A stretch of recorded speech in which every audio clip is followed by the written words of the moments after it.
Shalom Bapak Ibu Saudara sekalian yang dikasihi Tuhan. Selamat pagi. Saudara mengucap syukur untuk segala kebaikan yang Tuhan telah nyatakan di dalam kehidupan kita. Ia adalah Allah yang setia, Allah yang tidak pernah meninggalkan perbuatan tangannya.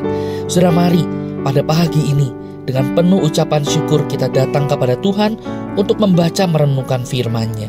Mari kita berdoa. Tuhan, pagi ini kami datang kepadamu dengan hati yang bersyukur untuk segala kebaikan-Mu di dalam kehidupan kami.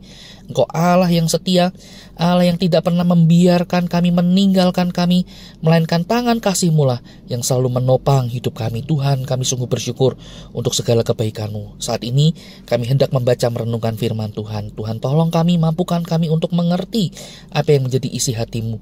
Dan terlebih lagi Tuhan, mampukan kami menghidupi firman-Mu. Tuhan, kami berdoa di dalam nama Tuhan Yesus. Amin. Saudara sekalian yang kasih Tuhan, kita melanjutkan pembacaan dan perenungan kita dari kitab Daniel. Saudara, kini kita tiba pada Daniel pasal yang ke-11, ayat yang kedua sampai dengan ayat yang ke-19. Saya ingin mengajak kita memperhatikan ayat yang kedua, demikian firman Tuhan. Oleh sebab itu aku akan memberitahukan kepadamu hal yang benar. Sesungguhnya 3 raja lagi akan muncul di negeri Persia, dan yang keempat akan mendapat kekayaan yang lebih besar dari mereka semua. Dan apabila ia telah menjadi kuat karena kekayaannya, ia akan berusaha sekuat-kuatnya untuk melawan kerajaan Yunani.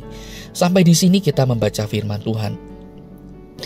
Nah saudara, Daniel pasal yang ke-11 ayat yang kedua sampai dengan ayat yang ke-19 ini merupakan catatan sejarah hasil dari penglihatan yang didapat oleh Daniel yang tercatat di pasal yang ke-8. Nah pada perikop ini penglihatan itu mulai dinyatakan.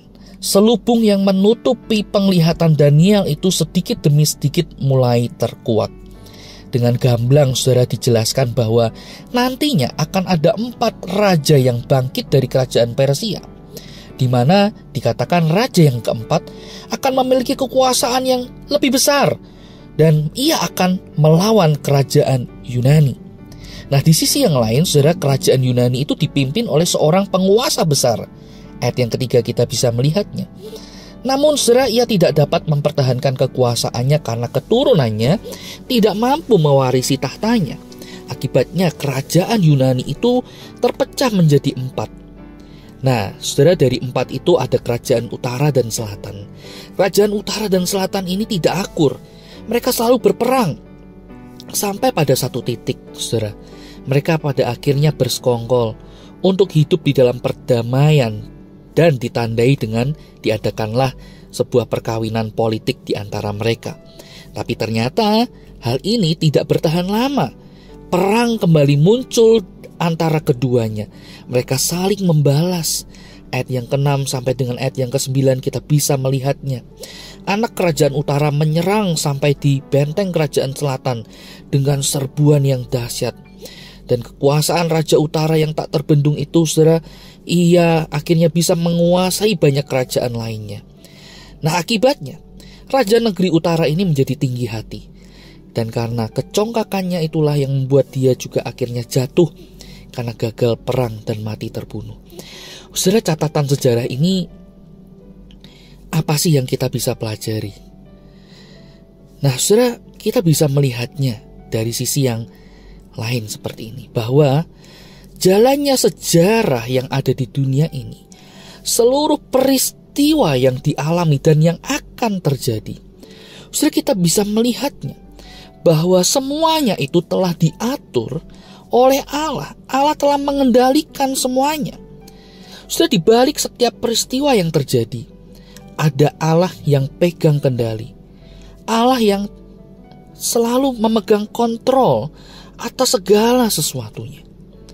Nah saudara, kebenaran ini mendatangkan damai sejahtera di dalam kehidupan kita. Kenapa saudara? Karena kita tahu kalau Allah yang pegang kendali atas apapun yang terjadi di dalam dunia ini, maka kita bisa melihat hidup kita juga ada di dalam kendali Tuhan. Tuhan yang pegang kendali atas hidup kita. Tidak ada sesuatu pun yang terjadi dalam hidup kita kalau bukan karena Tuhan yang mengizinkan. Nah, dengan demikian, saudara, kita bisa menjalani hidup ini dengan tenang, dengan damai sejahtera. Kenapa?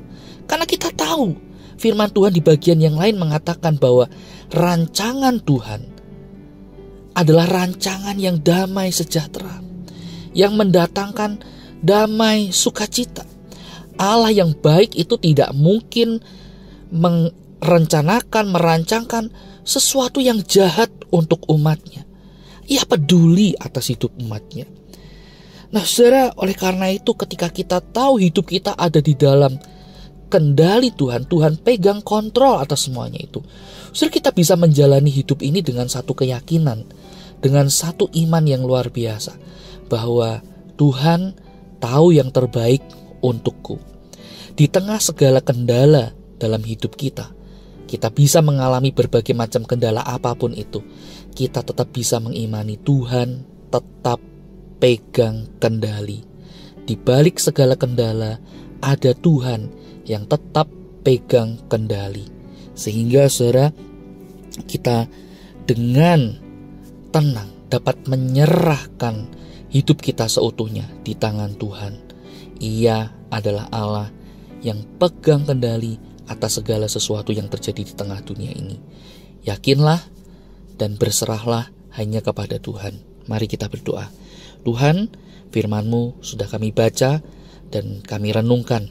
Tuhan, mampukan kami sekali lagi untuk hidup atau menghidupi firman-Mu hari lepas hari.